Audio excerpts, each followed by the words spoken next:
¿Cuándo se originaron las pandillas? ¿Dónde se originaron? ¿Cuáles fueron las causas para que las pandillas nacieran y crecieran? ¿Será vencida su resiliencia y su metástasis social? A estas preguntas se trata de responder en estos 3 episodios sobre el fenómeno de las pandillas. Vea los episodios hasta el final para tener una visión íntegra del fenómeno.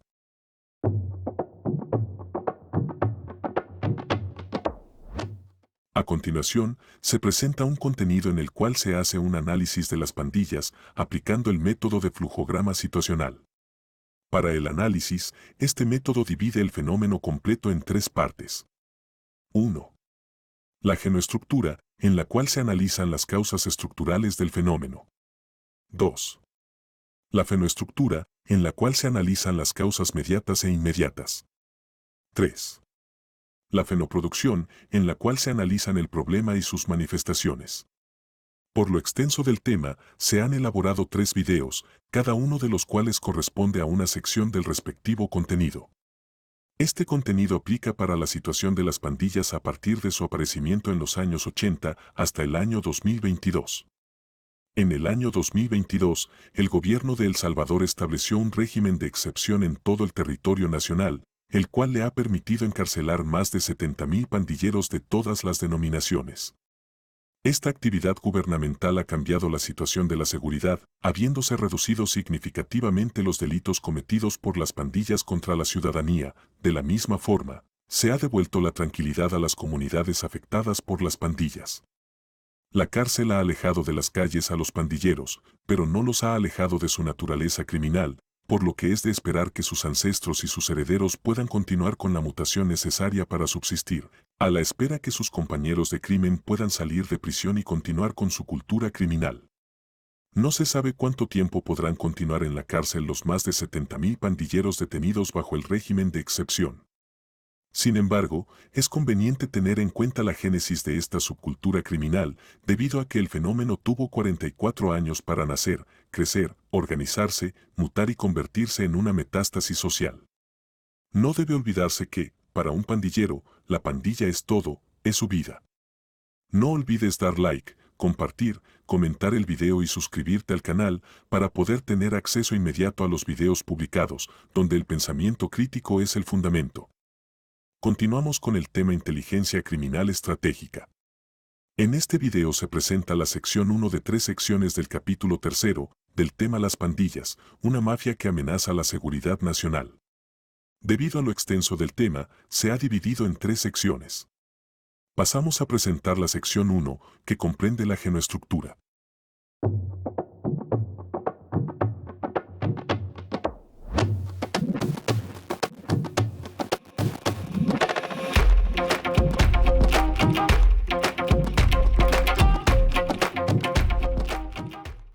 Para este análisis se hace uso del método de flujograma situacional.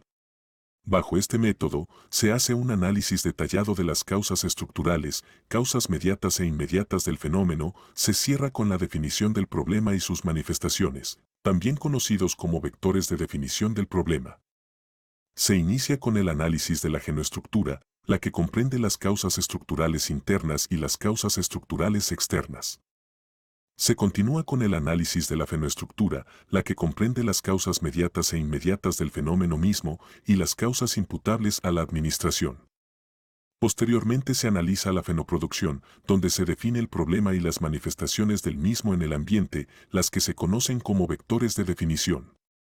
Finalmente, y para completar el análisis, se establecen conclusiones y se aportan recomendaciones no vinculantes, surgidas del proceso de análisis bajo el método ya explicado.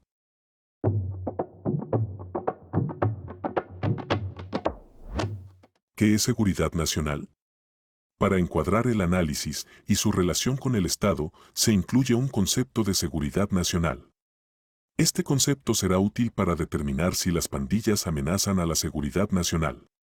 Este concepto implica la existencia de un plan nacional que contiene objetivos nacionales, caso contrario, estamos hablando de un país sin rumbo con esfuerzos divergentes en el cual cada persona y sector va a la deriva.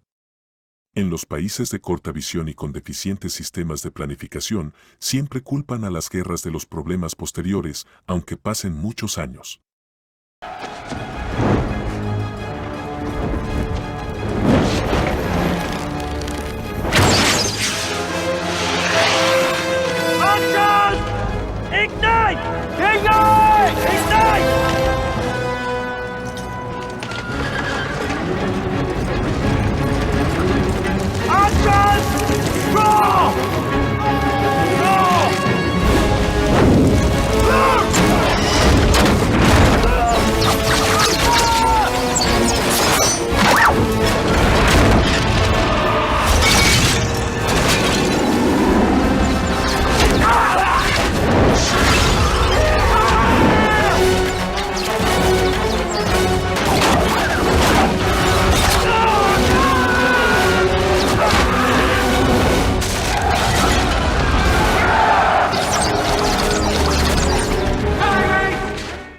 contrario, los países de amplia visión y excelentes sistemas de planificación, las guerras han sido el eje para corregir sus deficiencias y avanzar hacia el futuro. ¿Qué sería de Roma, Japón, Alemania y Estados Unidos si culparan a las guerras de sus problemas? Sin embargo, estos países fueron o son potencias que supieron beneficiarse de las guerras y avanzar. En El Salvador, la lucha armada concluyó en 1992 y, a la fecha, los políticos aún culpan a la guerra del estado actual de las cosas en el país.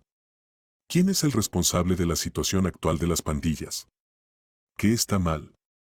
Este video trata de dar respuesta a estas preguntas. Su origen está en los refugiados de la Guerra Civil Salvadoreña que huyeron a Estados Unidos.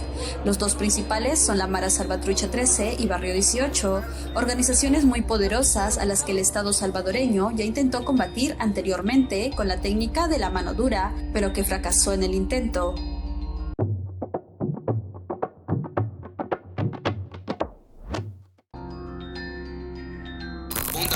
Aquí de una representando el Big Barrio de la Mara Salvatrucha. Mara Salvatrucha o MS-13 es una de las pandillas callejeras más famosas y temibles del continente americano. Se fundó en los barrios marginales de Los Ángeles, Estados Unidos, en los años 80, un tiempo en que la guerra civil en El Salvador, Guatemala y Nicaragua obligó a muchas familias a emigrar hacia los Estados Unidos en busca de una nueva vida.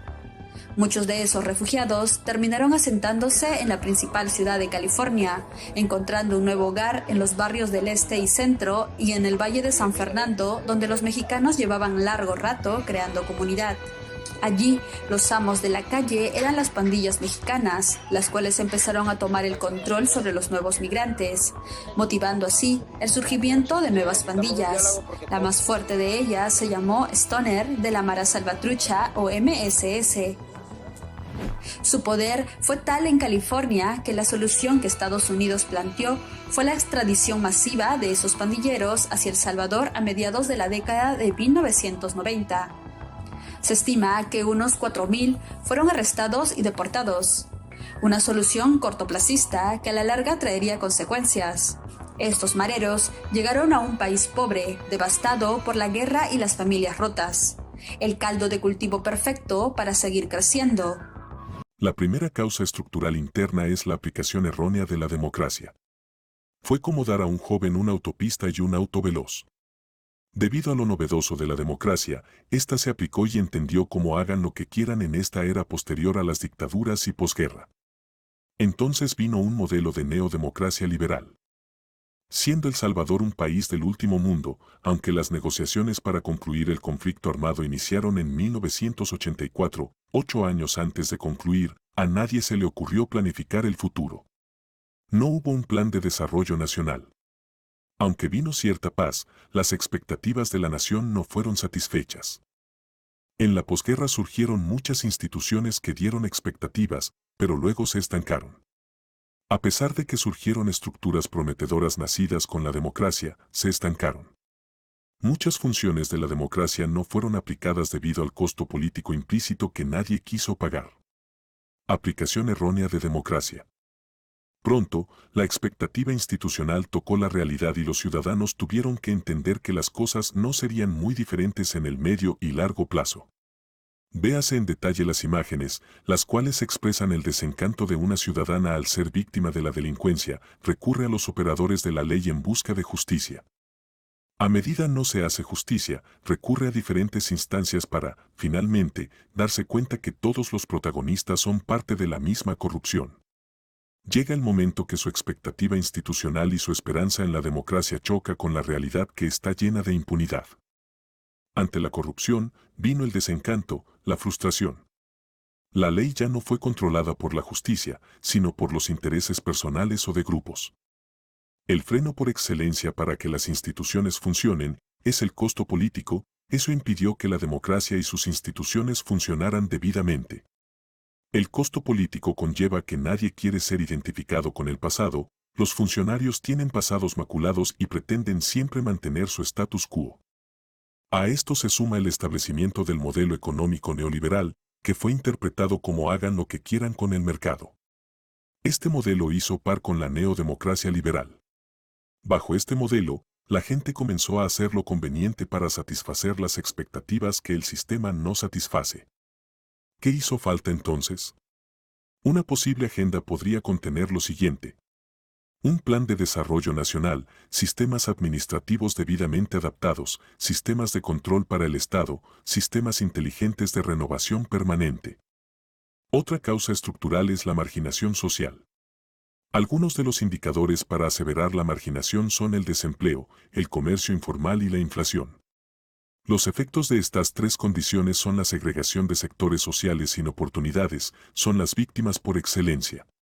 El desempleo creció, el comercio informal ha inundado ciudades y la inflación continúa encareciendo la vida. Otros indicadores que muestran marginación son el incremento de migración, el alza del costo de la vida y la reducción del ingreso para sobrevivir. Para la década del 2000, la extrema pobreza era del 30%. Mientras tanto, las oportunidades ausentes. La siguiente causa estructural es la pobreza sin oportunidades. Los marginados no tienen oportunidad de acceder a un sistema de salud eficiente, pueden acceder a una educación caducada o simplemente no tienen acceso a suficiente oferta de trabajo y la justicia es casi un privilegio para quien pueda pagarla.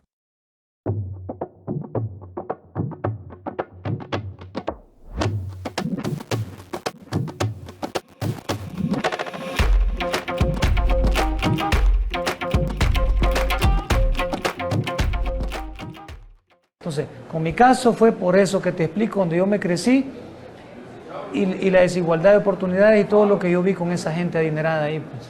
Eso fue lo que me fui metiendo negativamente. Lo que pasó fue esto, los hijos de la gente estos ricos de dinero no tenían acceso a acercarse a nosotros. Yo veía que yo andaba en una bicicleta, pues. Y yo nada, pero vine a aprender a andar bicicleta después, más grande, no a la edad de ellos. Entonces, solo veía las patinetas, los buenos balones y todo. Yo nunca tuve acceso ni a tocarlos, solo de lejos. ¿Por qué? Porque les decían que no se acercaran con nosotros los pobres. Entonces, varias veces yo vi que uno de los hijos de esa gente de dinero se acercaron a nosotros por ser de la misma edad y estábamos jugando e incluso llegaron hasta regañarlos, pues. A regañarlos que porque con nosotros ahí reunidos y metiéndolos a la casa. Entonces, eso me fue metiendo a mí una mente negativa. La siguiente causa estructural es la deficiencia educativa, ha sido determinante pues es vértebra de la calidad de la población y de su contribución al desarrollo. Revisemos el concepto de educar. En El Salvador el sistema educativo es todo un fraude que fomenta la ignorancia, es un sistema muy permisivo, en el cual es prohibido que un alumno sea reprobado, aunque no cumpla los requisitos. En el nivel superior es tratado como un negocio, donde el alumno es cliente y no sujeto de enseñanza. La deficiencia educativa tiene dos vertientes. La calidad de la enseñanza, con planes inadecuados que fomentan la mediocridad estudiantil y el ausentismo. Lo grave es que la mediocridad estudiantil se proyecta hasta la mediocridad profesional, el profesional arrastra todas esas deficiencias. Prueba de ello es que la PAES en promedio nunca fue aprobada.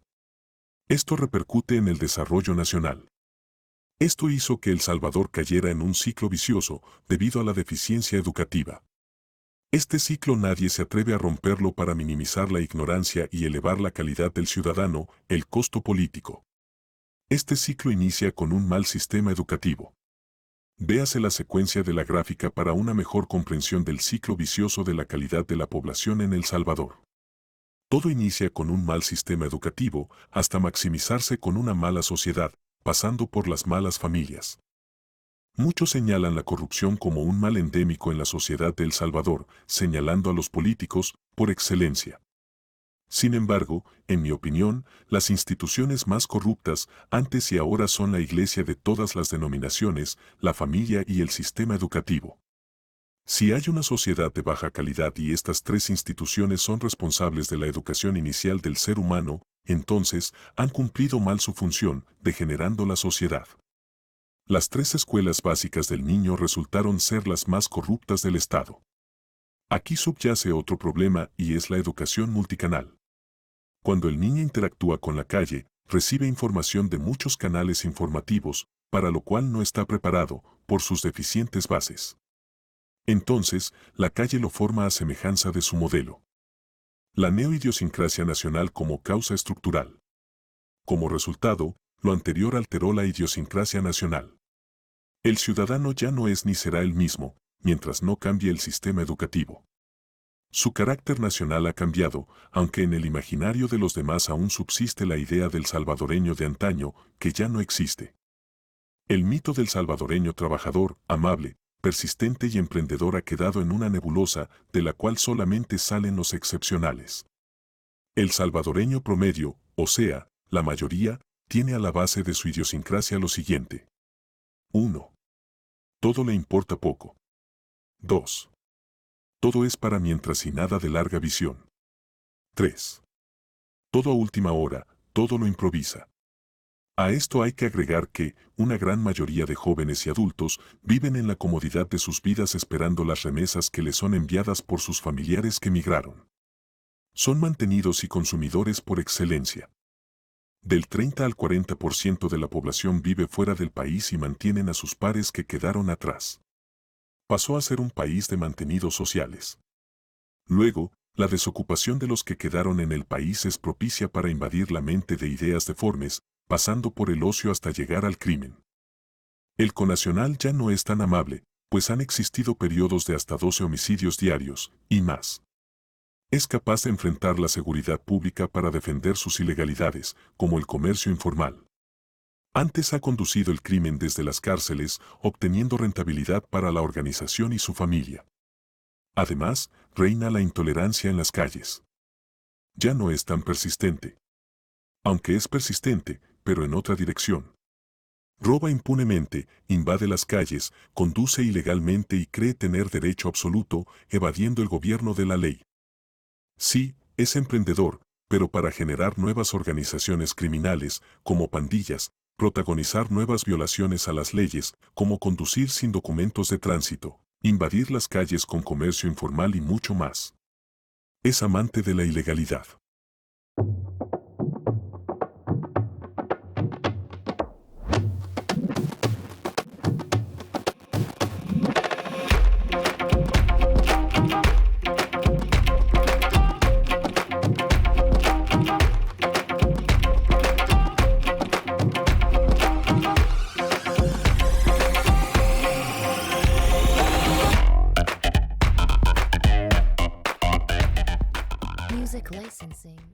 Esto hace necesario redefinir la nueva idiosincrasia nacional, pues cualquier política orientada hacia una masa desconocida no permite calcular los resultados. ¿Cómo redefinir el nuevo carácter nacional? Podría ser mediante la participación de un equipo científico multidisciplinario conocedor del tema. Solamente así podrá darse tratamiento eficiente a una sociedad, previamente conociéndola. No funcionarán políticas diseñadas para desconocidos. ¿Se estará exagerando este tema? Pues, basta leer el poema de amor del pensador, poeta y político Roque Dalton, en el cual detalla la idiosincrasia nacional. Esto lo hizo antes del año 1975, quiere decir que desde hace más de 49 años la idiosincrasia nacional requiere mejoras. La realidad plasmada en este poema es explícita, más viniendo de una persona tan sensible socialmente.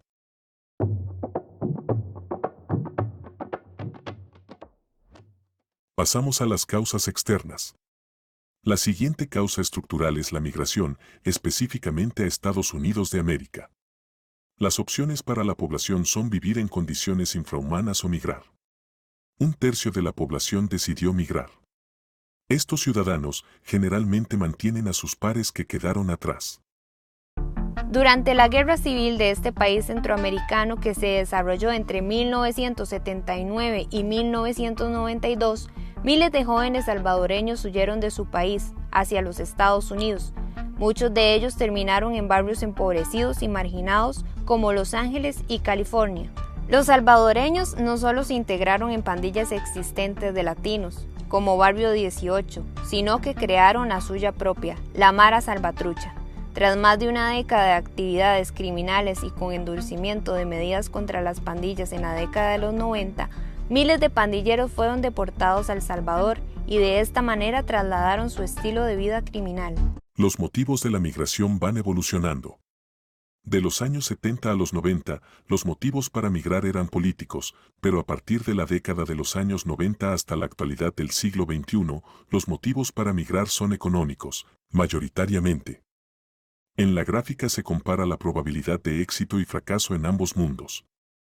Mientras en El Salvador estar mal es la norma, en Estados Unidos estar bien es la norma. Ante esto, los nacionales optan por migrar.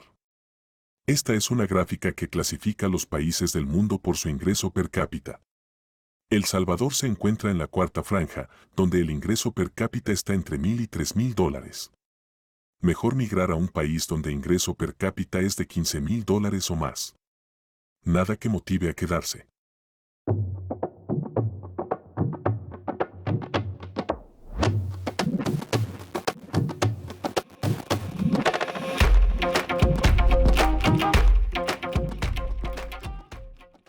Otra causa externa es la segregación social y racias.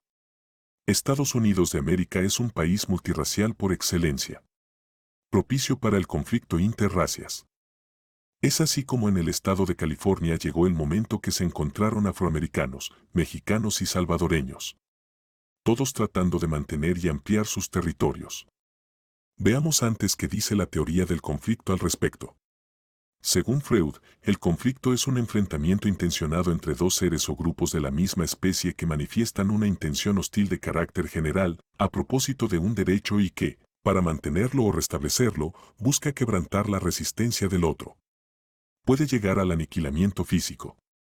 Según Augusto Merino, el conflicto es un enfrentamiento o choque intencional entre dos individuos o grupos de la misma especie que manifiestan recíprocamente una intención hostil, a propósito de un derecho para cuyo mantenimiento, reafirmación o restablecimiento tratan de doblegar la resistencia del otro, recurriendo eventualmente a la violencia, la que puede tender a la aniquilación física del contrario. Según Manuel Fraga, el conflicto es un hecho social normal y que la anormalidad es la ausencia de ellos. Quiere decir que la existencia de conflictos es lo normal. Según Fraga, el ser humano está siempre en conflicto, en un ambiente así nacieron las pandillas en Estados Unidos de Norteamérica en los años 80. En los años 80, en el Parque de Seúl, Los Ángeles, se enfrentaron grupos de la misma especie, con intenciones hostiles, pretendiendo el derecho a sobrevivir, con intención de mantener su derecho, recurriendo a la violencia, aniquilando a su contrario. Aquí fue la cuna de las pandillas, resultado del enfrentamiento multirracial. En la gráfica se muestra la degradación evolutiva de las pandillas a partir del conflicto racias. Primero, se enfrentan para sobrevivir, luego se organizan como una defensa interracias, posteriormente ven que pueden lucrarse de su organización, ante esto mutan a crimen organizado y luego saltan a una organización multinacional. En el seno de la creación del ADN de las pandillas están sus causas externas, que se identifican como lucha ideológica, lucha económica, pobreza, nacionalismo y delincuencia organizada. Este ADN sería exportado posteriormente a El Salvador para diseminarlo en un terreno que tenía condiciones convenientes, tal como se detalló en las causas internas. La siguiente causa estructural externa es la política de deportación. Para 1990, las pandillas ya eran todo un fenómeno criminal. Estados Unidos de América hace uso de su derecho a mantener su seguridad nacional, ante lo cual deporta criminales identificados como pandilleros. Junto a los deportados, venía el ADN detallado en la imagen anterior. Nosotros empezamos primeramente discutiendo, sobre la desigualdad, ¿va? En el grupo donde empezamos a formar, ¿va? De repente empezaron a bajar compañeros de los Estados Unidos a incorporarse con nosotros, que traían ellos un poco más de mente abierta, que habían salido huyendo en épocas de la guerra, ¿va? Y ya como era época de paz, ya se venían para acá, pues. Ahí fue donde empezamos a incorporarnos a ellos, empezamos por grupo tranquilo y esto, entonces vos ya sabés, viejo, que si hay pobreza y no hay nada, entonces empezás robándote una patineta, una pelota, una bicicleta, de repente ya no es eso, no que cuando ya te ven la gente de los alrededores, de que empezás a andar en grupos así, ya te rechazan, ya no te aceptan. El terreno fértil para el surgimiento de pandillas es la ausencia del núcleo familiar, es por ello que se considera la familia una de las tres instituciones más corruptas de El Salvador. ¿Qué se puede esperar de un nacional viviendo bajo las condiciones que se detallan? Solo, lejos, sin dinero, sin moral, ilegal, sin nada que perder, amenazado por otras etnias, sin familia. La pandilla se convierte en su familia, con toda su filosofía criminal subyacente. Nosotros, como ya te dije anteriormente, empezamos gradualmente en esto, ¿va? Pero quizás por la edad que teníamos, no alcanzamos a medir qué tanto íbamos haciendo de daño gradualmente. Entonces, vos sabés cómo en la adolescencia uno tiene libertinaje, aunque los padres le digan a uno una cosa, pero eso son los últimos en saber lo que uno hace. El menú de opciones disponibles en la calle es reducido, siendo la mejor opción la incorporación a las pandillas. Esto hizo que las pandillas ganaran miembros aceleradamente.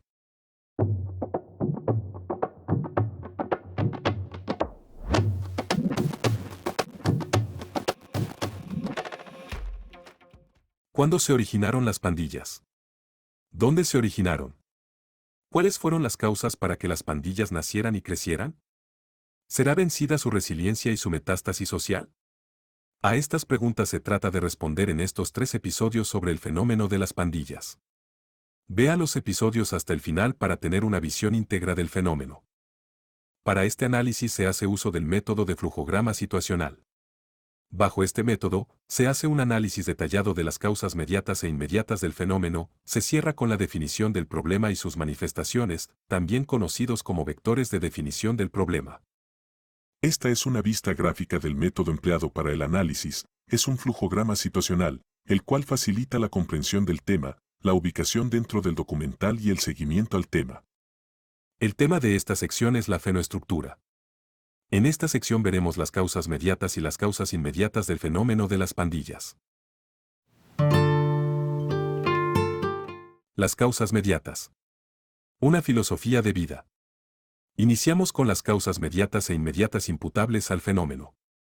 Según la Real Academia de la Lengua, filosofía es un conjunto de saberes que buscan establecer, de manera racional, los principios más generales que organizan y orientan el conocimiento de la realidad, así como el sentido del obrar humano.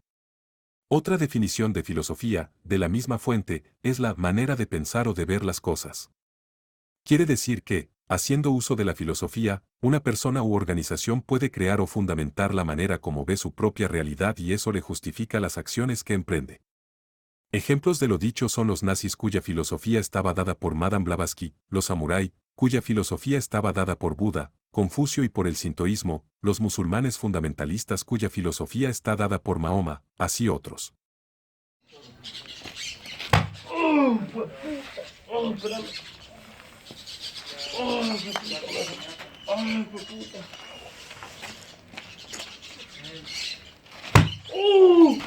Pues no grites, si no más le va a llover. Más que ni pata no caigo, pues. El último le vamos a pegar. Va, hágase para llave, de volada, la llave. No, ya sabe, va, porque le vamos a ampar verga, va. Va, órale, va, ya sabe, va. Ciérrese ahí, pues.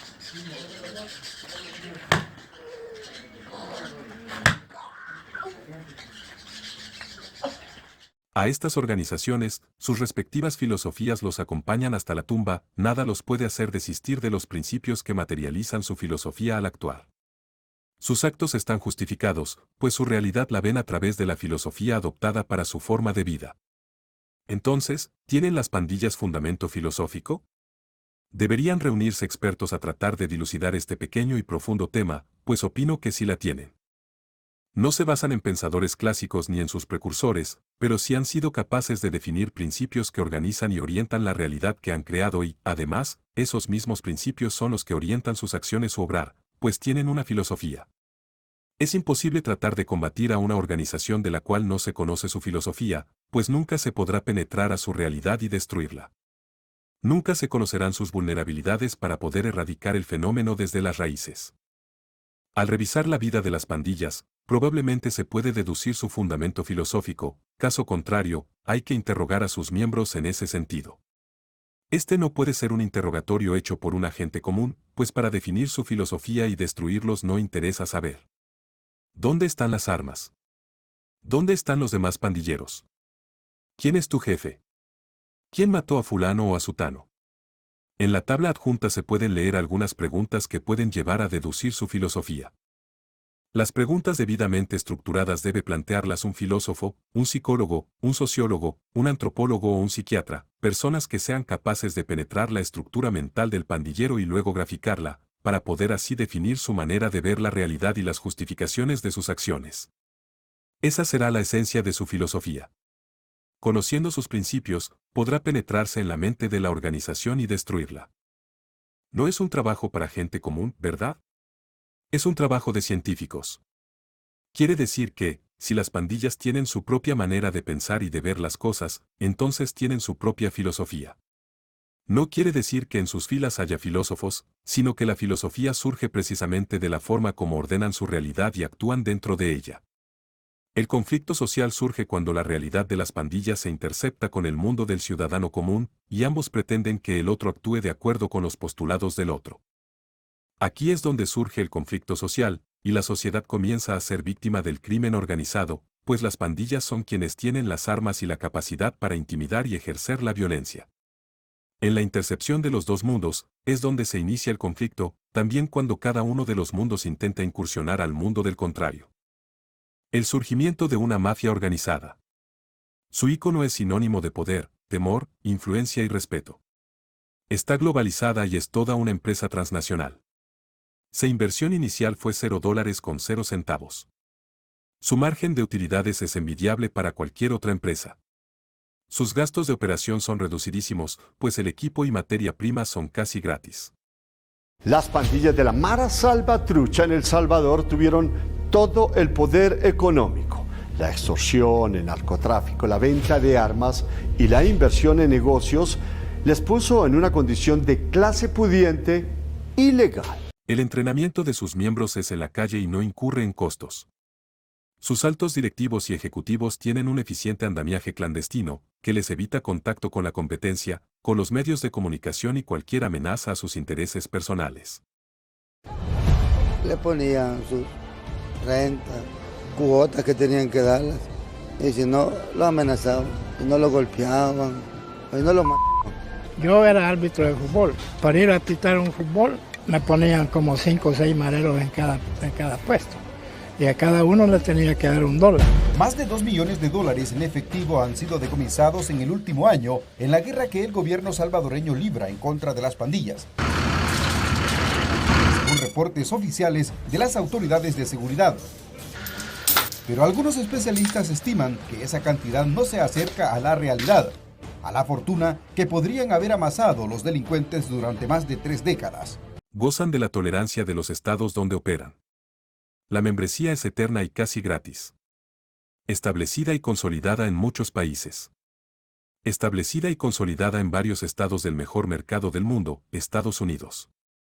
Su franquicia no requiere autorización ni costo para establecerse, llega y ya.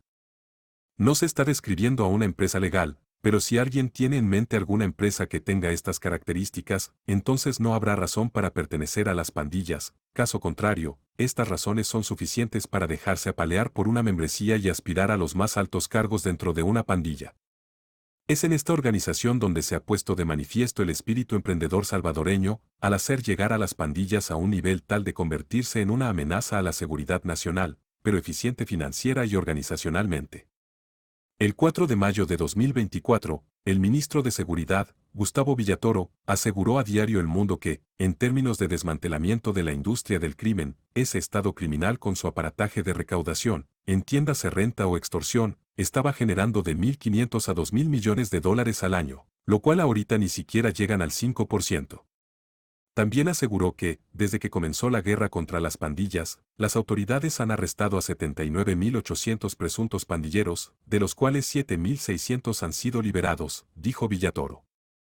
La Presidencia de la República declaró la guerra a las pandillas el 27 de marzo de 2022, tras una escalada de 87 homicidios en un fin de semana, al amparo de un cuestionado régimen de excepción que permite a militares y policías hacer arrestos sin orden judicial.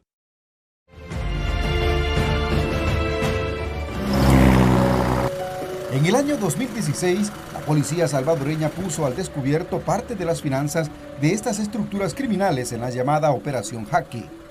fueron intervenidos y decomisados varios negocios como ventas de carros usados, restaurantes, bares, salas de belleza, cervecerías, viviendas particulares y lujosos ranchos de playa.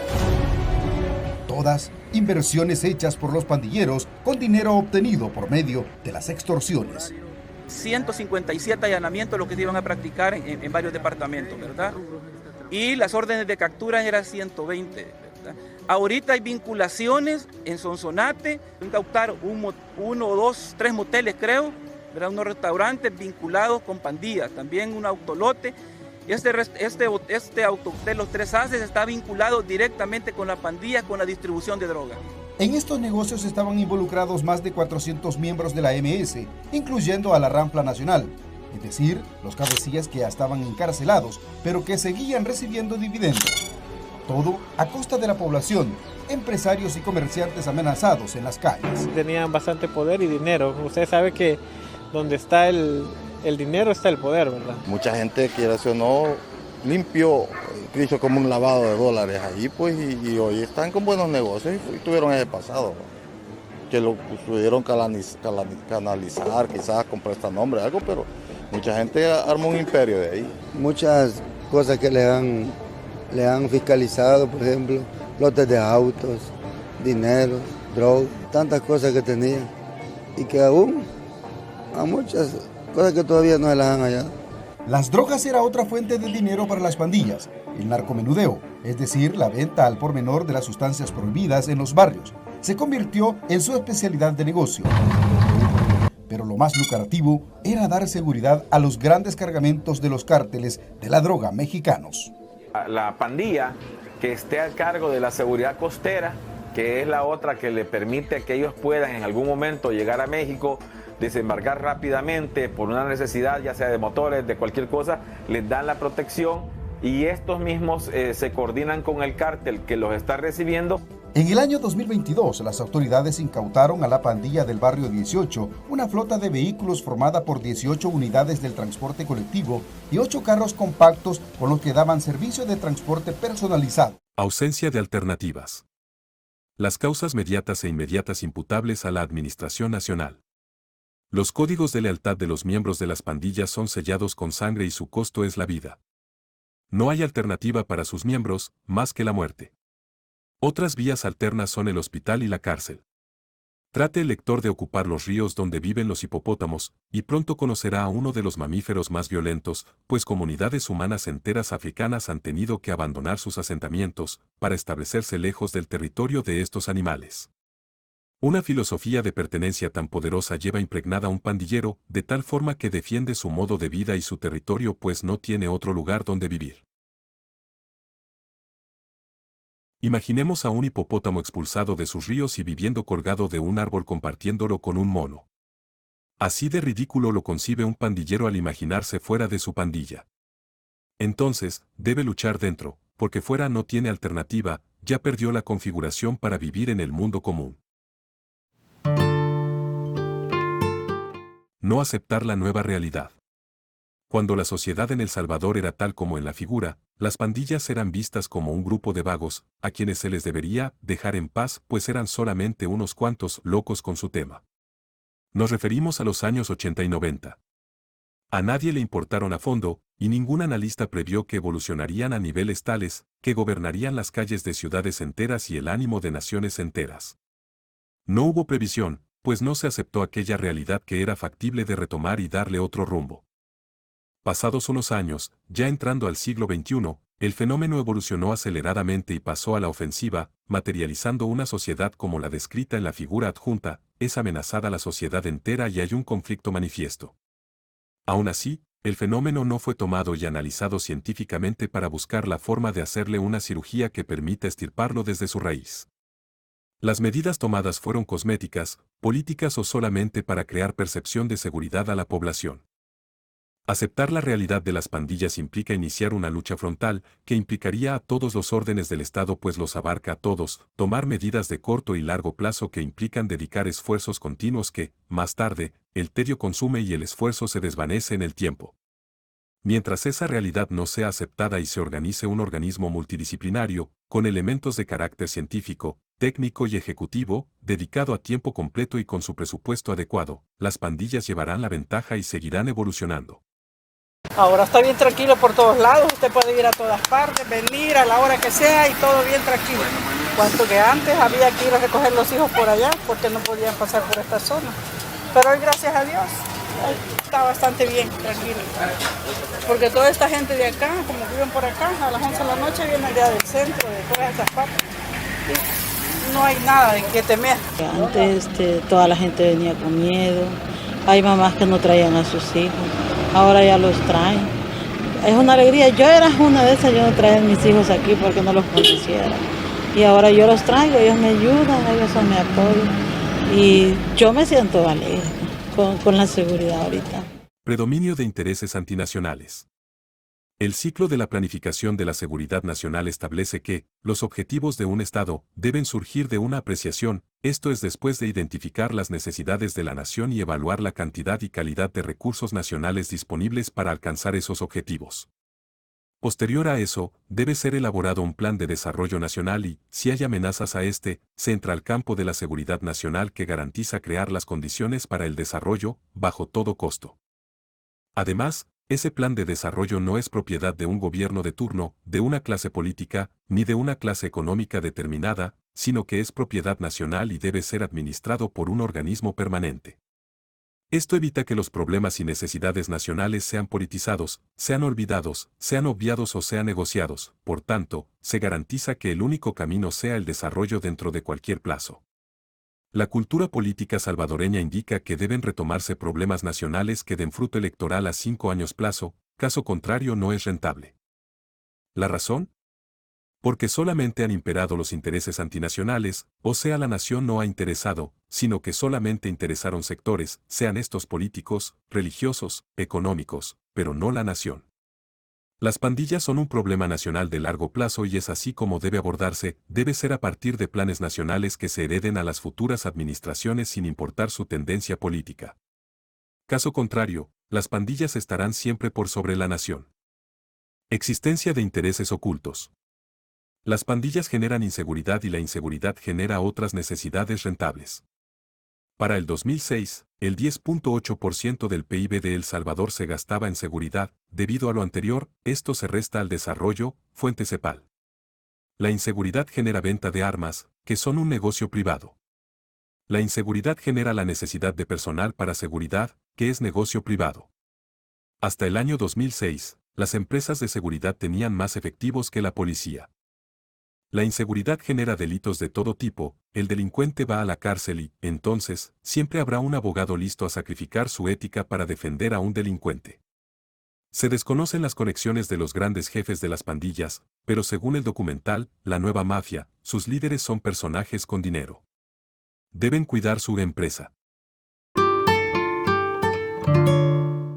Entonces, ¿cuáles han sido esos intereses ocultos? Es irónico el espíritu de las leyes, pues está lleno de contradicciones, las cuales pueden verse en la tabla adjunta.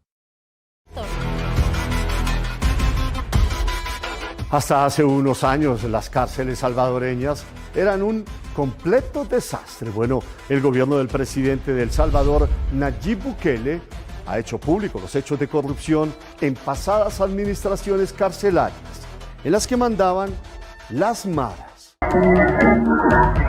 No se trata de un centro nocturno nudista. Aunque resulte difícil de creer, son imágenes que fueron tomadas en el interior de una cárcel de El Salvador en el año 2016. Se trató de una fiesta pornográfica organizada por los pandilleros del penal de Izalco, ubicado en el occidente de este país centroamericano. Ahí se observaron varias mujeres completamente desnudas bailando entre ellas y con algunos reos, mientras el resto de reclusos observaba con lujuria el espectáculo. Era uno de los privilegios que en el pasado las autoridades penitenciarias le habían otorgado a los miembros de las maras, quienes se desplazaban en las cárceles como si estuvieran en libertad. Corrupción en órganos del Estado. Según la Real Academia de la Lengua, corrupción significa, en las organizaciones, especialmente en las públicas, práctica consistente en la utilización de las funciones y medios de aquellas en provecho económico, o de otra índole, de sus gestores. La importancia de mencionar la corrupción en este documental se debe al ambiente que ha generado la misma. En este ambiente se convierte en vacíos donde se mueven personas e instituciones realizando actos de compraventa de voluntades para estar fuera del alcance de la ley durante la ejecución de actos que abonan a sus intereses personales. Es allí donde encuentran espacios las pandillas para vivir en la impunidad y crecer.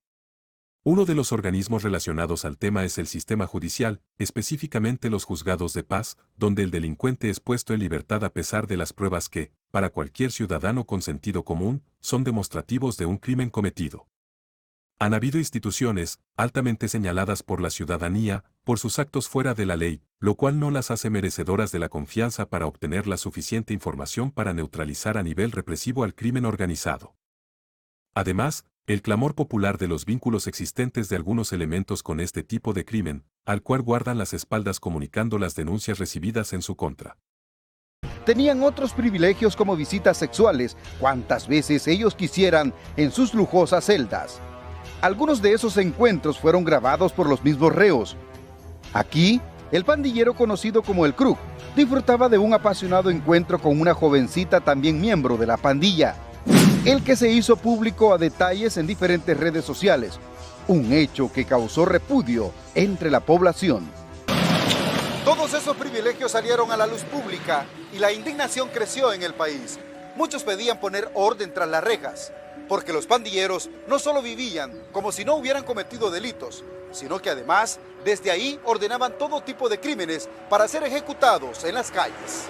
El sistema penitenciario, lugar donde el reo contaba con todos los privilegios, a costa de la colaboración de funcionarios y empleados, facilitando la ejecución de crímenes conducidos desde los centros penales. Un organismo no estatal, pero resultado del sistema educativo, que abona a la corrupción, es el cuerpo de abogados quienes, sin ética alguna, son empleados por el mejor postor para defender causas aún indefendibles. Lo sorprendente es que son ellos quienes conocen las debilidades del sistema y saben dónde ofertar para salir airosos de sus litigios a favor de los criminales. Hay más organismos estatales que cayeron en la espiral de la corrupción, sin embargo, probablemente sean estos tres los que estuvieron más involucrados con las pandillas y su impunidad. Los abusos cometidos al interior del sistema penitenciario salvadoreño, sobre todo de índole sexual, se dieron principalmente durante la tregua entre ambas pandillas y el gobierno de la administración de izquierda del expresidente Mauricio Funes. Saludamos las declaraciones del señor presidente de la República, licenciado Mauricio Funes Cartagena. Un acuerdo fallido que, según esta experta, lejos de favorecer a las mayorías, solo fortaleció a las pandillas. Pero esto se viene a agudizar más y se viene a dar como un descaro total cuando gobierna el FMLN y se visibiliza, ¿verdad?, la tregua entre pandillas. Análisis y trato erróneo del fenómeno. Aquí se abordan dos temas. Respecto al análisis, no se conoce de alguna institución gubernamental que haya hecho un tratamiento científico del tema de las pandillas para plantear soluciones con base científica al problema. Los análisis generalmente inculpan a las secuelas de la guerra y a la desintegración familiar. Es un análisis simplista, pues las secuelas de la guerra las vive toda la nación y, además, existen muchos profesionales provenientes de hogares desintegrados y han superado esa situación. El análisis debe buscar los orígenes y saber plantear toda la naturaleza del fenómeno desde el punto de vista social, económico, psicológico, psiquiátrico y antropológico, luego, conjugar todos los factores para dar soluciones integrales. Esto no lo pueden hacer profesionales comunes, debe ser reunido un equipo multidisciplinario de científicos quienes, usando métodos de cada categoría, llegarán a conclusiones adecuadas. Respecto al trato erróneo del fenómeno, es negligencia y consecuencia de lo anterior. Un análisis torcido dará como resultado conclusiones y recomendaciones iguales. El fenómeno de las pandillas no recibe un trato integral, resultado de un análisis científico, pues no surgió simplemente por causas económicas. Ya son toda una institución que se ha expandido territorialmente y se ha diversificado en sus acciones, es toda una mafia que posee una diversidad de sistemas que componen la organización y cada componente del sistema debe ser tratado de acuerdo con su naturaleza. Por ejemplo, las pandillas tienen sus bases filosóficas, su teoría, aunque no esté escrita, aplican bases teóricas a su actuar, lo cual indica que tienen una doctrina, planifican el empleo de sus recursos para alcanzar un objetivo, lo que indica que tienen sus estrategias. Tienen métodos para ejecutar sus acciones distribuyendo y administrando sus medios desplegados en los lugares donde operan, lo cual indica que tienen tácticas. Entonces, cada uno de estos niveles debe ser tratado de forma biunívoca, caso contrario las acciones para neutralizarlas caen en el vacío. ¿Puede combatirse una idea con acciones? Creo que nunca ha dado resultado perdurable. En la medida que logre descomponerse a las pandillas en sus partes y abordar cada componente de forma igual y opuesta, podrán verse resultados esperanzadores. En la emblemática Plaza Cívica de San Salvador, las pandillas MSI 18 iniciaron lo que ellos llaman una entrega parcial de su armamento, algo que sus líderes en prisión anunciaron ayer. Las armas depuestas le serán entregadas al señor secretario general de la OEA para su posterior destrucción. Hoy, pandilleros encapuchados entregaron casi un centenar de armas de fuego al funcionario, quien llegó ayer a El Salvador para anunciar que la OEA será garante del proceso de reducción de la violencia emprendido por las pandillas. Creemos que existe en San Salvador la verdadera disposición, la verdadera voluntad de poner fin a la violencia que ha traído tanto dolor a la gente de este país por muchos años. El gobierno reafirmó que no ha negociado ni negociará con las pandillas, pero que seguirá facilitando el proceso. Cada día que pasa, estamos nosotros teniendo menos violencia en el país. Y lo que aspiramos es que en algún momento la violencia en el país sea erradicada. Trato unidimensional del problema. El ser humano no es un ente unidimensional. Su estructura comprende 3 dimensiones diferentes que requieren atención especial para cada una, pues, aunque estas 3 dimensiones son parte de este ser, se complementan a través de diferentes funciones particulares que cada una ejecuta. En primer lugar, el ser humano es un ente biológico, porque no puede desligarse de su esencia como organismo viviente, sus necesidades son satisfechas a partir del nivel elemental que plantea Abraham Maslow en su pirámide de necesidades del ser. Son las elementales necesidades primarias o de subsistencia. Al ser satisfechas estas necesidades, se está alimentando la dimensión biológica o física de manera absoluta, y sus repercusiones dan como resultado salud física o enfermedad, pero las repercusiones relativas de satisfacerlas o no, repercuten íntegramente en todas las otras dimensiones, manifestándose en forma de conducta. En segundo lugar, el ser humano es un ente psicológico porque, además de la parte biológica o física, contiene un sistema nervioso altamente desarrollado, capaz de evolucionar y permitirle, a través de la inteligencia y otras facultades, emociones, sentimientos, percepciones, otras, adaptarse al mundo y transformarlo de acuerdo con sus necesidades. Esta dimensión es alimentada por motivaciones o percepciones que le ponen a funcionar su estructura psíquica, siendo esta dimensión el centro neurálgico de la conducta del ser humano. En tercer lugar, finalmente, el ser humano es un ente social porque el hombre es, en esencia, una criatura gregaria, pertenece a una especie cuyos individuos no pueden subsistir separados del resto. Cada uno de estos aspectos influye, y es influido, por los demás. De ahí que se le llame un ser biopsicosocial, SBPS. ¿Qué sucede entonces con la forma de tratar al delincuente por el sistema? La casi totalidad de las políticas para solucionar los problemas están orientadas a la dimensión biológica del ser humano, obviando la interrelación con los demás componentes de su humanidad. Este método de enfrentar los problemas crea al sujeto la percepción de que no existe para la sociedad pues, aunque su manifestación haya sido física, organizarse, robar, matar, protestar, secuestrar y otros crímenes, el mensaje puede venir de lo más profundo de cualquiera de sus otras dimensiones, las cuales jamás son atendidas. Como ejemplo, un pandillero asesina. Se elabora y ejecuta un plan cuyos componentes son exclusivamente de carácter físico, van contra la humanidad del pandillero. Pero, ¿quién interpretó? ¿O dónde está escrito el resultado de un análisis que interprete el mensaje psicológico o social que está enviando el pandillero? Y, peor aún, ¿dónde está el plan posterior al análisis? ¿Dónde está quien atienda las otras dimensiones del pandillero? Es probable que su problema real original sea un hecho tal que está ubicado en la profundidad de su ser, pero lo que se manifiesta es solamente su conducta criminal, y esa es la reprimida por el sistema. Como resultado, se genera una espiral de violencia en la lucha, aquí va mi mensaje de nuevo materializado en un crimen, aquí va de nuevo el castigo contra tu conducta. Como un ejercicio que puede ser completado por expertos, se esquematizan algunos crímenes y la causa dimensional de estos. Eso puede facilitar la búsqueda de la real causa llevando, después, a una probable neutralización más efectiva. Cada uno de los mensajes de la tabla 3 requiere una atención especializada que deberían estar en un plan especial. Posterior a una buena y amplia apreciación de la situación, los casos deberían ser atendidos por equipos de expertos en cada tema que resulte. Pero, la solución a todo ha sido siempre la misma.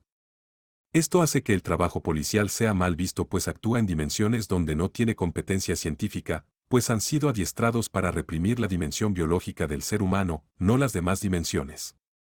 Sistema deficiente para prevenir. Según la Real Academia de la Lengua, prevenir consiste en preparar, aparejar y disponer con anticipación lo necesario para un fin, prever, ver, conocer de antemano o con anticipación un daño o perjuicio, precaver, evitar, estorbar o impedir algo, anticiparse a un inconveniente, dificultad o objeción, disponer con anticipación, prepararse de antemano para algo. Mientras que prever es disponer o preparar medios contra futuras contingencias.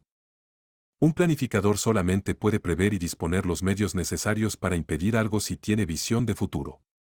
Si la persona no tiene esta capacidad, existen métodos académicos de efectividad comprobada que permiten prever y prepararse para los inconvenientes. El método más sencillo es la apreciación, procedimiento mediante el cual se evalúan las amenazas potenciales, se evalúan los medios que serían necesarios, se evalúan los medios disponibles y se evalúa la cantidad de medios que faltan para llenar el vacío entre los disponibles y los necesarios. Además, se fijan objetivos y se definen las diferentes formas como las futuras amenazas pueden ser neutralizadas, esas son las estrategias. Posteriormente, una vez acordada la estrategia en la apreciación, se elabora el plan respectivo, en el cual se prevén los recursos humanos, materiales, financieros y la forma como se organizarán para cuando el momento llegue. Planificar no es un acto casual, es una especialidad. Una de las pocas instituciones que domina la doctrina de la planificación, desde sus orígenes, es la Fuerza Armada, cultura que no tienen tan arraigada otras instituciones del Estado, lo cual obliga a hacer las cosas de la manera casi universal en el país, improvisar. Solamente como un ejemplo, para cada tipo de crimen que surge se crea dentro de la seguridad una división especializada, ante esto la corporación se fragmenta cada vez más. Esta fragmentación requiere amplitud de control, caso contrario, una organización tan grande se escapa de control y viene la desviación de los objetivos y la descomposición. Otro ejemplo, la primera inundación del barrio La Vega y barrio Candelaria fue en el año 1922, la última inundación antes de reparar la falla fue en el año 2005. Tuvieron que pasar más de 83 años para aprender y cambiar los tubos en el 2006. Otro ejemplo, el Bajo Lempa se inundaba siempre y no surgía la solución definitiva.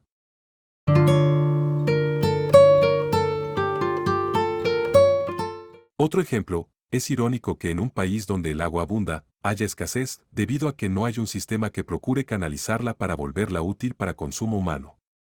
Los ciudadanos tienen el agua hasta el cuello. Las pandillas, entonces, son un fenómeno biopsicosocial que sorprendió al Estado con su evolución acelerada. Pronto pasaron de ser vagos a organizar toda una mafia. De esta forma, se cierra el ciclo de un ciudadano hasta convertirse en miembro de una mafia, pasando por ser pandillero y un criminal. Esta es la forma como los países desarrollados, y de larga visión, prevén la solución de los problemas que amenazan a sus ciudadanos. Sistema deficiente para el combate.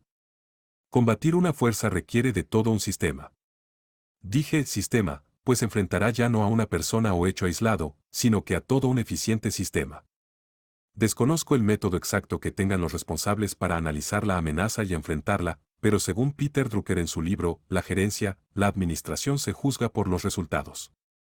Si los resultados contra las pandillas fueron cada vez más negativos y, además, las pandillas evolucionaron, lo más seguro es que los métodos estuvieron equivocados, al igual que el sistema educativo cuya medida, la prueba de aptitud para estudiantes de secundaria, no sube de 5.53 promedio, mal sistema. ¿Cuál es la historia de las maras, las pandillas salvadoreñas enfrentadas a Nayib Bukele?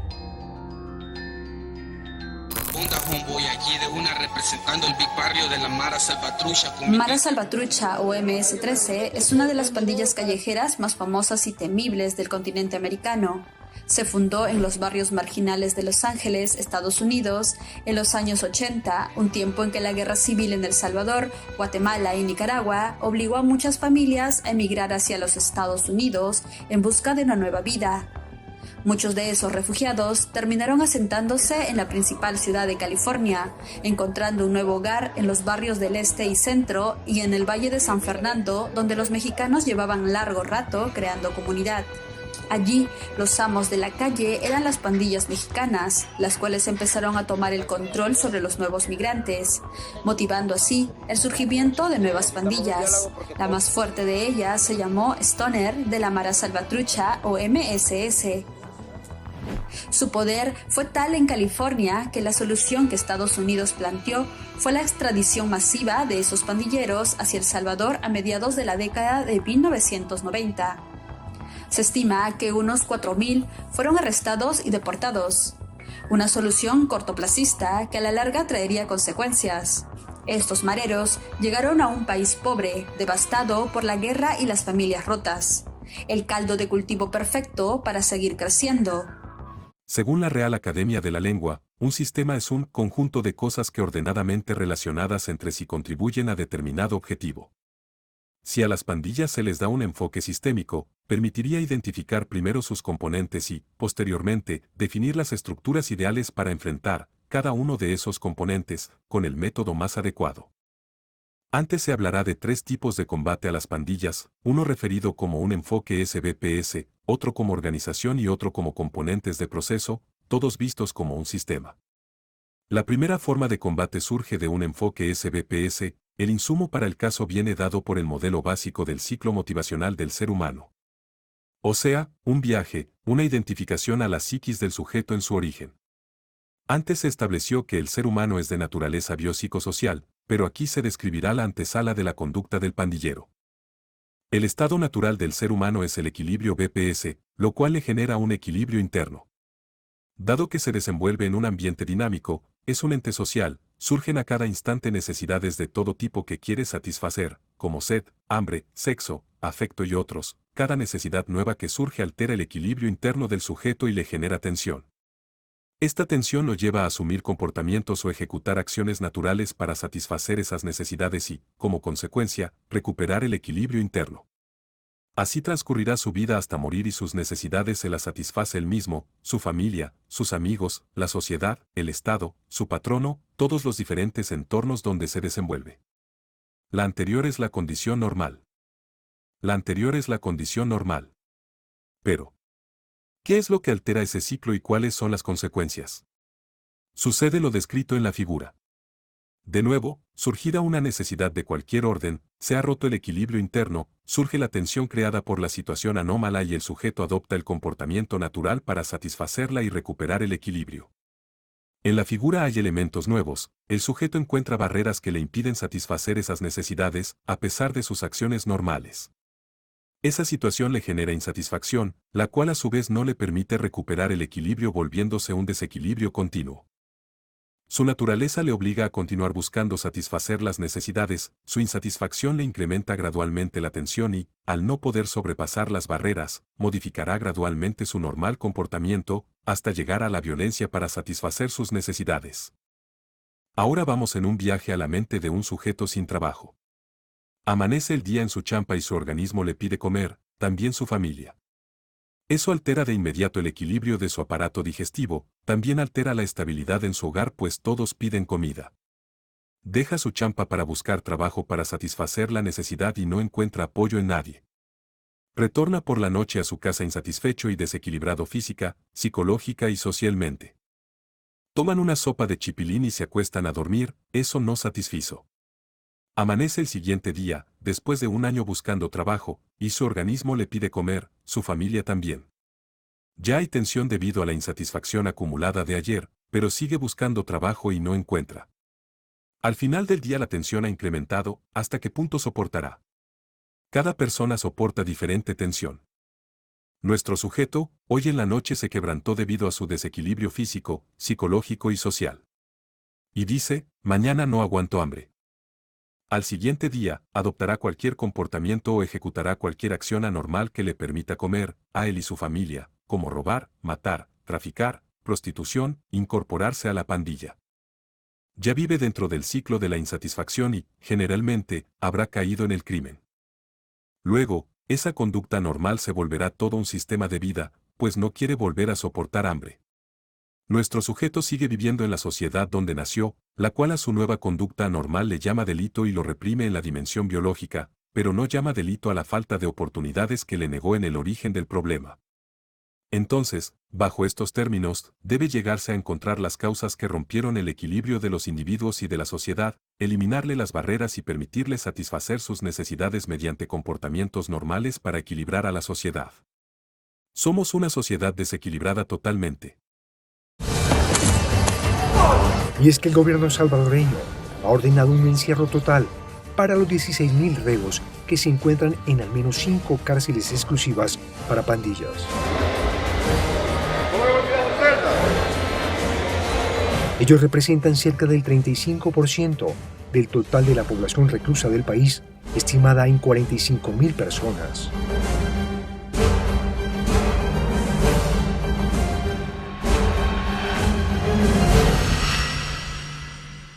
Esto no es un trabajo solamente policíaco, es trabajo científico multidisciplinario que debe ser patrocinado por el Estado, a través de la creación de un instituto de investigación de diversas ciencias y debe ser ejecutado por organismos competentes. La otra forma de combate es enfocando las pandillas como una organización, como un sistema. Ya se estableció lo que significa un sistema. Es un método tan sencillo que es usado por muchas organizaciones y disciplinas científicas.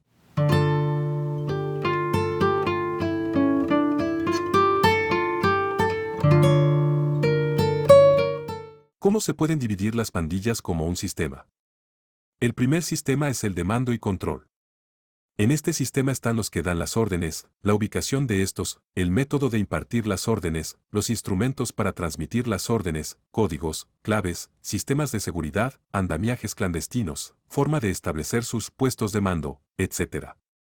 Es muy importante, también, abrir un expediente del perfil psicológico de cada uno de los cabecillas, lo que puede facilitar la interpretación de sus acciones actuales y la predicción de sus acciones futuras. El siguiente es el sistema logístico. Aquí incluye identificar los diferentes tipos de abastecimientos, comida, armas, dinero, vestuario, transporte, sanidad, alojamiento, que emplean para su trabajo, dónde los obtienen, cómo los obtienen, comprados, robados, fabricados por ellos mismos, dónde los almacenan, cómo los cuidan, cuánto les dura un ciclo de abastecimiento, quién administra el sistema logístico, quiénes son los principales abastecedores, cómo lo distribuyen, etc. El siguiente es el sistema de maniobra. Aquí incluye identificar cómo organizan sus unidades, cantidad de efectivos por unidad, su estructura, cómo operan, todas sus modalidades para cada tipo de delito, sus jurisdicciones, tipo de armas que emplean, cómo se despliegan en los lugares donde operan, etc. Por cierto, la unidad elemental de la pandilla es la clica. El siguiente es el sistema de información. Cómo, dónde y quién obtiene y procesa la información que necesita para cometer los crímenes, ya sea por infiltrados, la compran, explotan las fallas de seguridad de las instituciones o personas, cómo obtiene y procesa la información para evadir a la ley, cómo hace para conocer los planes que atentan contra sus intereses o para cumplir sus misiones eficientemente. Este método permitiría hacer una radiografía operacional de las pandillas, estructurar organizaciones especializadas para enfrentar cada sistema y ser eficientes. Si acaso existe un método así, no se aprecian los resultados. Un último método de combate puede ser identificar los componentes de sus procesos. Para aplicar este método de combate, se parte de los siguientes postulados. Que sus acciones no son casuales, sino que están ligadas a una manera muy particular de pensar o de ver las cosas. Este tema es objeto de otro ensayo del autor de este documental, en el cual pueden verse detalles. Un postulado es una proposición cuya verdad se admite sin pruebas y que es necesaria para servir de base en ulteriores razonamientos o supuesto que se establece para fundar una demostración. El método inicia con definir su filosofía. Entonces, debe identificarse su filosofía, o sea, definir, mediante la ayuda científica, cuál es ese conjunto de saberes que han adoptado y que rigen sus principios generales para organizarse y definir su realidad, la cual justifica su sentido del actuar, criminalmente y sin consideración alguna. Definir su teoría. Si no está escrita su teoría, escribirla sobre su forma de vida para buscar todos los modelos o patrones aplicables a su actuar. Esto permitirá universalizar el conocimiento del fenómeno y combatirlo de igual forma. Definir con exactitud su doctrina, si no está escrita, escribirla. Doctrina es el conjunto de ideas o opiniones religiosas, filosóficas, políticas, otros, sustentadas por una persona o grupo. O sea, sus manuales que sirven de guía para sus acciones. Quiere decir, identificar la forma como llevan a la práctica su teoría criminal. Esto facilita instruir a las personas que la combaten, pues tienen el conocimiento pleno de los fundamentos del adversario. Definir su estrategia. No se puede negar que tengan una estrategia, pues disponen de medios, alcanzan objetivos y subsisten en un ambiente complejo, teniendo que enfrentar en alguna medida a la ley. Deben planificar la forma de lograr sus objetivos. Esas formas es lo que debe identificarse. Definir sus tácticas.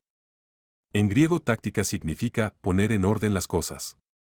Las pandillas no actúan en desorden cuando cometen un crimen, lo hacen ordenadamente. Disponen de cierta manera sus medios en la escena del crimen y dan tareas específicas a cada ejecutante. Quiere decir, que tienen una forma de disponer los medios en su campo de batalla para ejecutar los crímenes. Identificar sus tácticas permitiría a su contraparte adiestrarse en sus tácticas para neutralizarlas más eficientemente. Identificar la gama de acciones y sus modalidades. Esto parece que es en lo que más avance hay, pues un muy alto porcentaje de ciudadanos ha sido objetivo de esas acciones. Además, se mencionan en la fenoproducción. En resumen, debe entrarse al mundo del delincuente y conocerlo desde la filosofía que rige sus vidas hasta la naturaleza de sus acciones. Las pandillas, como fenómeno inteligente, aplica estos componentes en su proceso criminal. Mientras tanto, lo llamo una guerra cruzada, donde no habrá progreso por luchar en ámbitos diferentes donde el enemigo no está. Otras doctrinas lo llaman guerra asimétrica, aunque lo definiría como una combinación de ambas. Aseguran estar arrepentidos de todo el dolor que le causaron a los salvadoreños por más de 30 años. Si podemos cambiar, somos humanos, todo ser humano tiene errores, el único perfecto es Dios y creo que tenemos una segunda oportunidad. Ahora yo creo que ya pensamos diferente, los programas nos están ayudando, reinserción, nada más le pedimos a lo que es el presidente, ¿verdad?, que nos ayude, que tenemos derecho a una segunda oportunidad, ¿verdad? Y pues al salir de acá, pues esperamos de que tal vez nos abran fuentes de trabajo.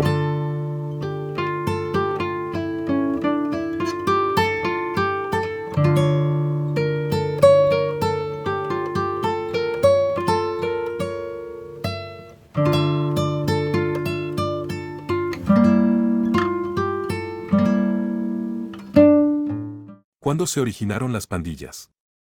¿Dónde se originaron? ¿Cuáles fueron las causas para que las pandillas nacieran y crecieran? ¿Será vencida su resiliencia y su metástasis social? A estas preguntas se trata de responder en estos 3 episodios sobre el fenómeno de las pandillas.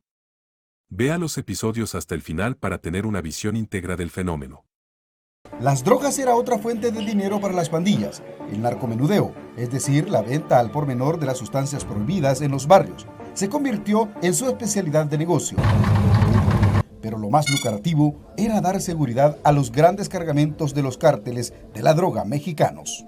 La pandilla que esté a cargo de la seguridad costera, que es la otra que le permite que ellos puedan en algún momento llegar a México, desembarcar rápidamente por una necesidad, ya sea de motores, de cualquier cosa, les dan la protección y estos mismos se coordinan con el cártel que los está recibiendo. En el año 2022, las autoridades incautaron a la pandilla del barrio 18, una flota de vehículos formada por 18 unidades del transporte colectivo y 8 carros compactos con los que daban servicio de transporte personalizado. Avancemos más, compañeros, hacemos un espacio. El caso fue abordado como lavado de dinero. Tenían buses, tenían carros, último modelo, de todo tenían. De todo tenían. Pienso yo que como las estructuras han sido grandes, también servía como para mantener a su familia, ¿verdad?, en condiciones mucho mejores que uno que trabaja. De hecho, una de las fuentes económicas de las maras fue el sector del transporte colectivo.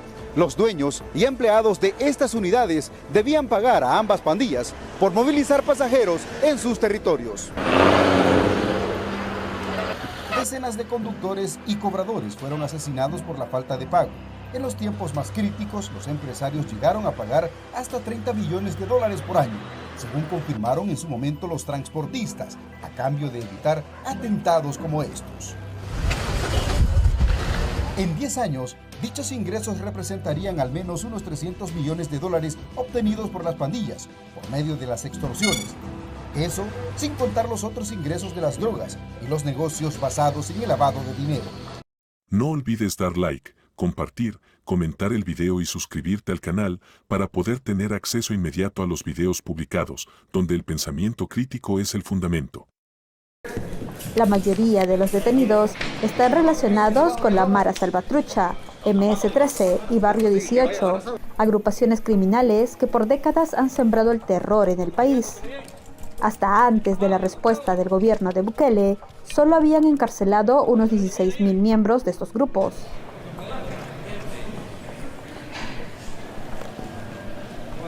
Para este análisis se hace uso del método de flujograma situacional. Bajo este método, se hace un análisis detallado de las causas estructurales, las causas mediatas e inmediatas del fenómeno, se cierra con la definición del problema y sus manifestaciones, también conocidos como vectores de definición del problema.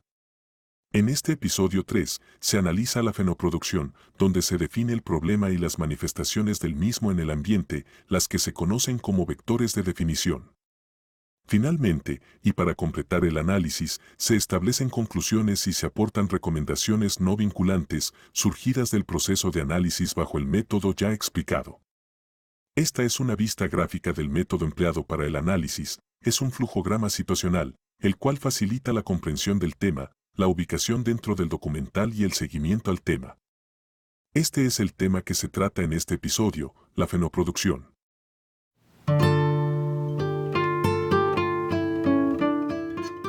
Iniciamos identificando el problema. La fenoproducción tiene dos componentes, el problema en estudio y los vectores de definición del problema, o sea, las manifestaciones del problema. Para efectos de este documental, no ha sido definido el problema de manera particular, sino que de manera tal que competa a toda la nación. Es por ello que se le da una interpretación desde el punto de vista de la seguridad nacional. El problema se define de la siguiente manera. Las pandillas, una nueva mafia que amenaza la seguridad nacional y, como consecuencia, impide o restringe el desarrollo. La connotación que se da al fenómeno con este problema es de primer orden, lo que implica y requiere el empeño de medios importantes del Estado para resolverlo, que amenaza la estabilidad nacional, que impide el desarrollo armónico social y económico y que es un objetivo estratégico, o sea que, si no se alcanza su destrucción, no se podrán alcanzar otros objetivos nacionales. Así de serio. Retomamos, entonces, el concepto de seguridad nacional. Es un conjunto de acciones permanentes que el Estado propicia para crear las condiciones que superan situaciones de conflictos internacionales, perturbaciones a la tranquilidad pública, catástrofes naturales y aquellas vulnerabilidades que limitan el desarrollo nacional y pongan en peligro el logro de los objetivos nacionales. Aquí, hacemos énfasis en las perturbaciones a la tranquilidad pública, pues es la condición más afectada por las pandillas. Dicho esto, entonces, la seguridad nacional es una actividad permanente del Estado para que la nación mantenga la estabilidad interna, se desarrolle armónicamente en tiempo y cantidad en los aspectos económico, social y sea respetada en sus derechos internacionales. ¿Por qué se habla de una mafia? Porque toda su filosofía, teoría, doctrina, estrategias, tácticas y acciones obedecen al concepto de crimen organizado, que ahora se enriquece y posteriormente querrá cogobernar El Salvador. ¿Qué distingue al crimen organizado? Sus características son las siguientes. 1. Hacen uso de la violencia e intimidación hacia sus víctimas. 2. Hacen uso de mecanismos para obstruir la justicia, lo cual aplican a su favor y evadir la ley. 3. Son una organización corrupta y fomentan la corrupción, lo que viabiliza sus operaciones y da fluidez a sus actividades. 4. Hacen uso de la técnica de lavado de dinero, debido a que la procedencia de sus fondos es ilegal y necesitan hacer crecer su fortuna de forma legal. Las pandillas cumplen perfectamente estas 4 características, lo que las clasifica como crimen organizado y, por tanto, como una mafia. Desde este día nosotros estamos ejerciendo un compromiso, pues, de que es bien delicado, es sumamente importante, es algo bien fuerte, donde nosotros nos comprometemos, pues, como miembros de pandilla, pues, MS, pues, hacer todo lo posible para de que Saltepeque tenga una buena imagen. Nosotros, jóvenes de la pandilla, de la Mara Salvatrucha, el empeño de nuestra palabra es ley. Es lo único de valor que hemos tenido y tenemos. Así que le decimos a todo que Saltepeque que queremos y haremos todo lo que esté a nuestro alcance para honrar la palabra con la que hoy nos comprometemos.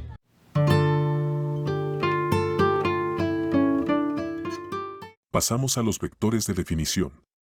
Las manifestaciones del problema son los vectores de definición del mismo, los hechos que, empíricamente, ha sentido un alto porcentaje de la ciudadanía, en sí, los crímenes que cometen las pandillas. Un primer vector de definición es que las pandillas actúan como una organización eficiente y abierta. No requieren ser clandestinos pues han vivido tranquilamente y se han desenvuelto en medio de los demás ciudadanos. Su forma de actuar y crímenes son muy conocidos. Mantienen control total de sus miembros. Su brincamiento permite que salten a la organización con un juramento de violencia y de por vida, el control es absoluto o muerte. Para ingresar a ciertas universidades un ciudadano debe someterse a un examen de conocimientos, para optar a un trabajo, por vías normales, debe rendir pruebas de conocimientos, para participar en un deporte hay que someterse a entrenamiento físico. Sin embargo, para ser aceptado en una pandilla, un aspirante debe soportar una paliza por parte de sus miembros y haber asesinado a sangre fría a otras personas, sean estas miembros de pandillas o no. Los ritos de iniciación para ingresar a esta pandilla son terribles. En el caso de los varones, cada aspirante debe soportar una salvaje golpiza de 13 segundos propiciada por los demás miembros de la pandilla. Otra opción es ingresar a un barrio enemigo y matar a un miembro rival. Las mujeres, aparte de estas dos opciones, pueden escoger tener relaciones sexuales con todos los miembros masculinos de la Mara, y una vez que son aceptadas tienen la protección de la Mara.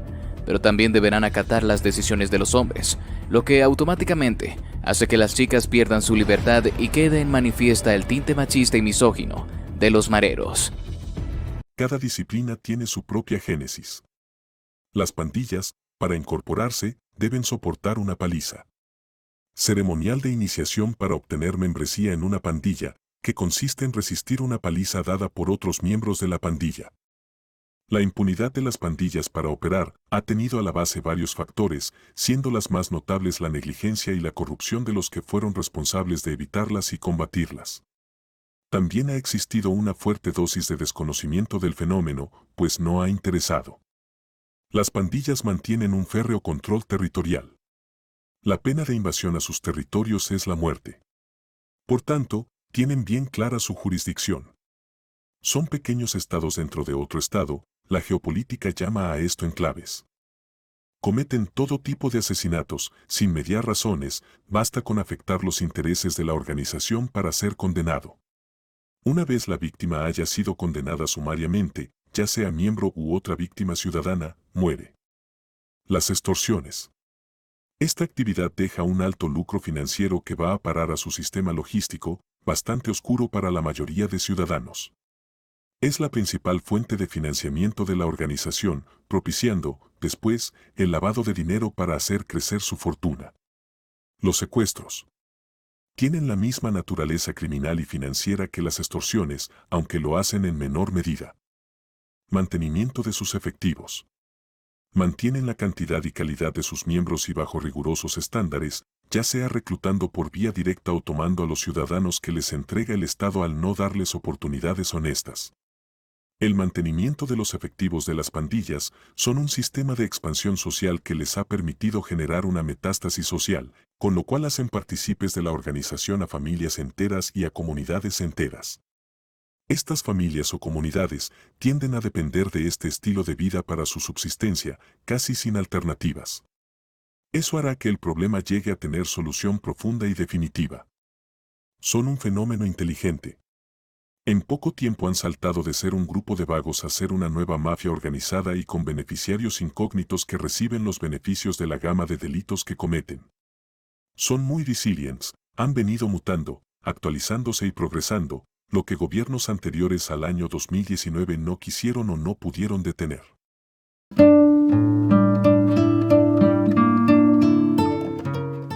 Pasamos a las conclusiones y recomendaciones. Conclusión 1. No se puede esperar aplicar métodos improcedentes a situaciones de diferente naturaleza a la habitual. La idiosincrasia del salvadoreño no es el mito tradicional. Hace más de 49 años el salvadoreño fue descrito con mucha exactitud, pero no lo hizo un antropólogo, sino un genial poeta salvadoreño. A un sector que tiene estas características, es imposible aplicar métodos tradicionales para hacerlo volver a las vías legales, hay que generar nuevas reglas y nuevos métodos. Hasta el año 2019, esa idiosincrasia ha involucionado, perfeccionándose y poniendo contra la pared a todo un país y sus sistemas. Dado que una cadena es tan fuerte como su eslabón más débil, es para ese ciudadano que deben diseñarse los planes, para el más débil y para hacerlo entrar a las normas generales aceptadas por todos los ciudadanos. Como se sabe, El Salvador libra una guerra contra las organizaciones criminales, organizando detenciones masivas de sospechosos. Con esta campaña, el presidente Bukele celebra casi a diario en Twitter las cifras de 0 homicidios en su territorio, una cuenta que tanto las Fuerzas Armadas del Salvador, FAES, como el viceministro de Justicia, Osiris Luna Mesa, también lleva en sus redes sociales con el hashtag Guerra contra Pandillas. Es recomendable redefinir científicamente el carácter nacional del salvadoreño y orientar los planes generales y leyes para esa idiosincrasia. En la medida que la sociedad vaya mejorando, los planes y leyes pueden bajar su tono. Conclusión 2. El problema de las pandillas tiene causas de diferente nivel y ámbito, no puede responsabilizarse a una sola instancia. Es recomendable abordarlo en sus causas bajo el esquema del flujograma situacional o similar, en el cual se aclaran los probables orígenes del fenómeno. Cada componente del fenómeno requiere un tratamiento apropiado. Como ejemplo, los vectores de definición requieren más trabajo policíaco que de otra índole, pero la fenoestructura y la genoestructura requiere trabajo científico, social y hasta diplomático. Conclusión 3.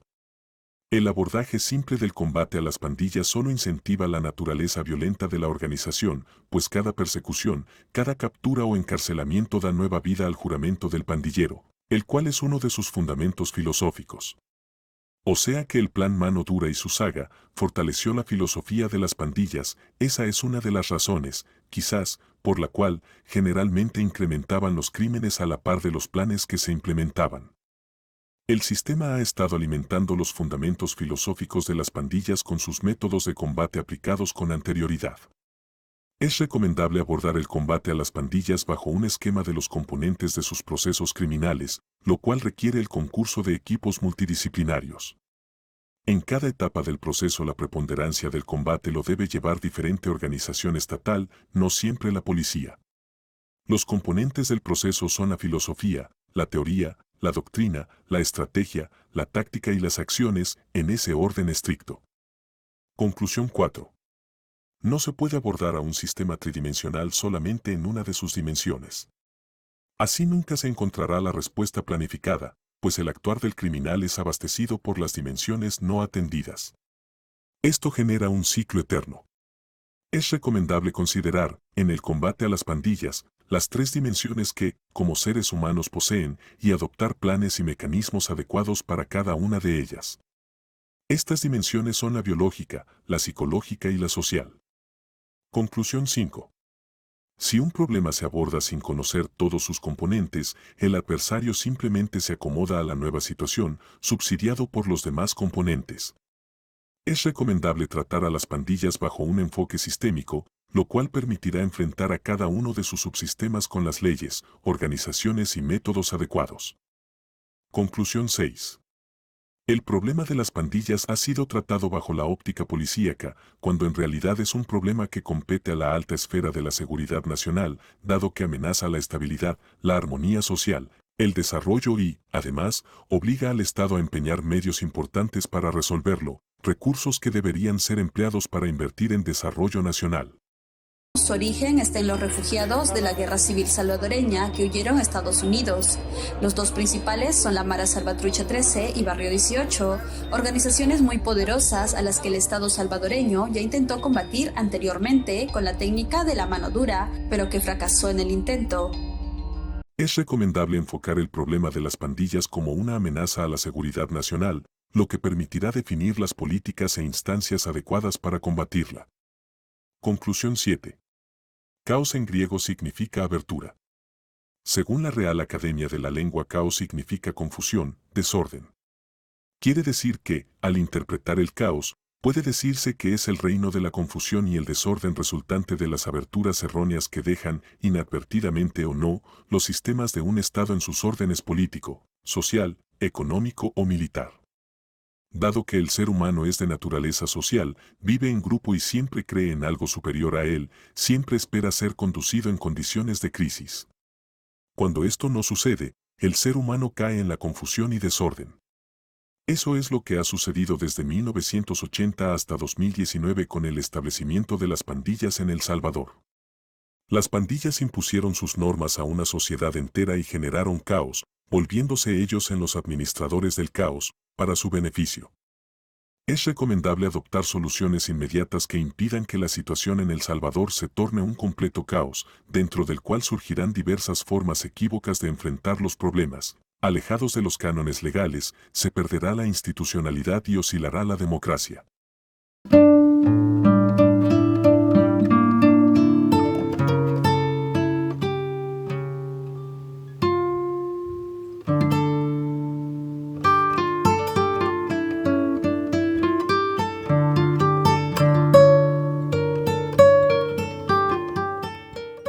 Conclusión 8.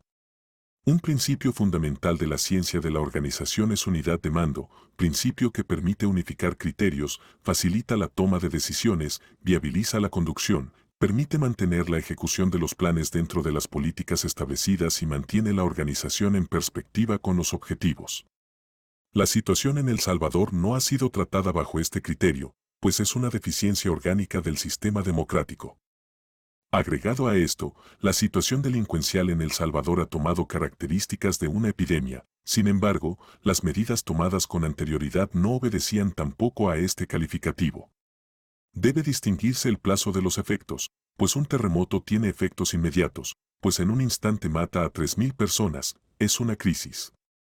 La delincuencia en el país tiene efectos de corto y mediano plazo, pues mataba a 3.000 en un año, además de los efectos colaterales de todo orden. También es una crisis, pero con las características de una enfermedad terminal, mata en el largo plazo, logrando su objetivo que es la muerte. Para el caso de las pandillas, matan lentamente al Estado y matan las esperanzas y expectativas de toda una nación. Es recomendable que la situación en El Salvador sea calificada como crisis, con todos sus componentes. Que, además, sea establecida una organización multidisciplinaria e interinstitucional para que planifique las probables soluciones, posterior a una apreciación de la situación. Los organismos ejecutores serán aquellos que el plan determine necesarios, la ejecución debe ser centralizada.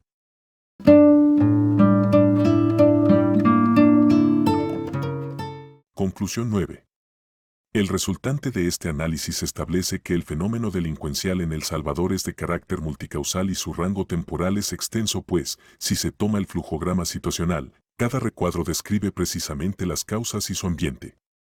Al mismo tiempo, las diferentes causas tienen origen en diferentes entornos sociales, políticos, económicos, nacionales e internacionales.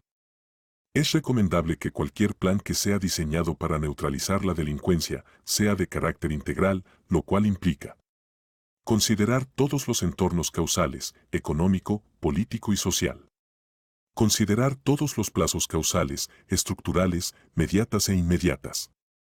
Considerar todas las manifestaciones del problema, considerar todos los crímenes cometidos, sin dejar ciertos crímenes fuera del alcance y sin dejar a ciertas personas fuera del alcance de las medidas. La sociedad salvadoreña debe ser cuidadosa con los fenómenos cíclicos y que, además, no son neutralizados desde su origen. Medidas inconclusas permiten que quede la semilla del ADN del fenómeno, lista para ser plantada y reproducida en siguientes generaciones. Especialmente descendientes de criminales que vivieron el ejemplo de sus padres, amigos, vecinos y compañeros. Axioma de la eternidad. Si es cíclico, tiende al infinito. Si tiende al infinito, tiende a la eternidad. Si tiende a la eternidad, es cíclico. Si es cíclico, retornará.